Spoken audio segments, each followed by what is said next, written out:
Hi Diaries! Hello sa mga kapwa ko Bangko de Ate / Rich Tita Ganda of the Philippines! Ngayon nga pala ay pinasyal ko ang aking mga kapatid sa Festival Mall Alabang at pumunta kami sa WeJump. Ayan, sobrang excited kami Yung inner child namin tuwang-tuwa sa galak. Pero before lahat ng yan, alam niyo ba ang dami naming napagdaan ng challenges of the Philippines? Dito nga pala kami sumakay sa powerful van ni Tatay. Kita niyo naman ang team, nature lover si Tatay at ang bango ng loob.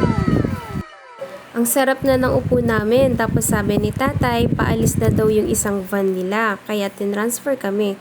Aba, Pashley, ang baho. Amoy pa ah? Grabe ang tawa ko dyan kay Janet. Hindi kasi namin matiis ang amoy kahit naka-face mask na kailangan pang magtakip ng towel.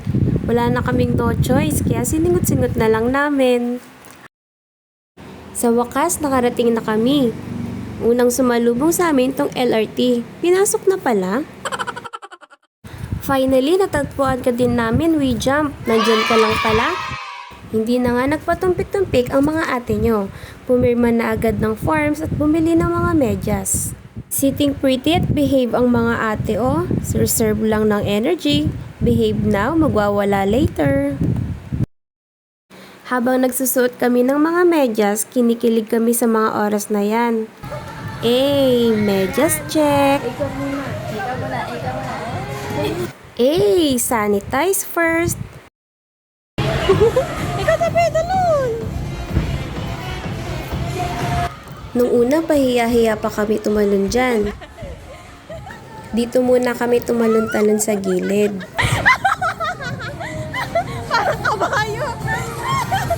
Sa mga oras nga na ito ay pakiramdam namin bumalik kami sa pagkabata. Yung walang problema, ang tanging problema lang ay paano makatakas sa magulang para makapaglaro maghapon. Hays, ang sarap bumalik sa pagkabata. Sinubukan naman namin itong malaking bola na parang donut. Ang sakit ng tiyan namin, kakatawa dito. Bumalentong ba naman ako? Si Bebe at Janet naman ang nag-try. Sinuot nila yung suit na may pantikit sa wall.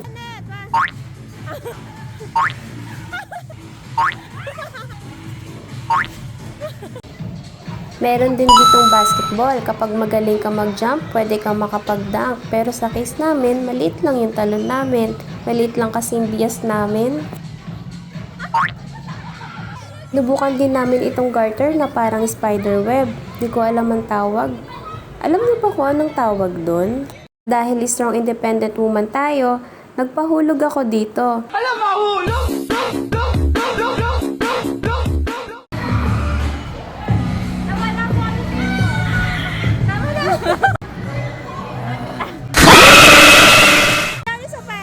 May kids party sila sa gilid.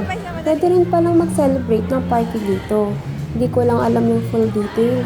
Itanong nyo na lang sa kanila kung interested kayo. Sobrang saya na experience na to. Ang dami namin naging alaala rito sa WeJump na more on kulitan, tawanan at habulan.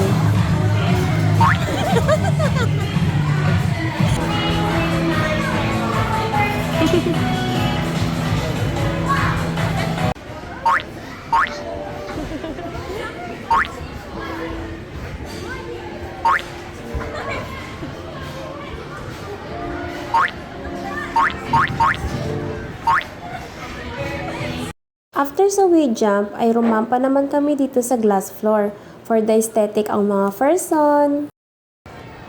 After namin tumalon-talon, nagutom ang mga bruha. We spotted this food court inside the mall pa rin. Dito namin napili kumain sa Nami PH. Ang sarap ng samgyup nila, grabe. Saka bumili rin kami ng fish cake na may sabaw at spicy tteokbokki.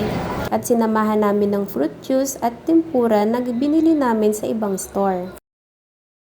Paglabas namin, syempre, food trip pa rin. Ang ganda ng ambience, meron silang iba't ibang variety ng food. Like fruit juices, Pinoy street food, Korean street food, at may mini banda pa sa gilid. Sobrang relaxing, kaya for the gastos naman ang ate. Pero tibale, busog at masaya naman ang mga kapatid ko.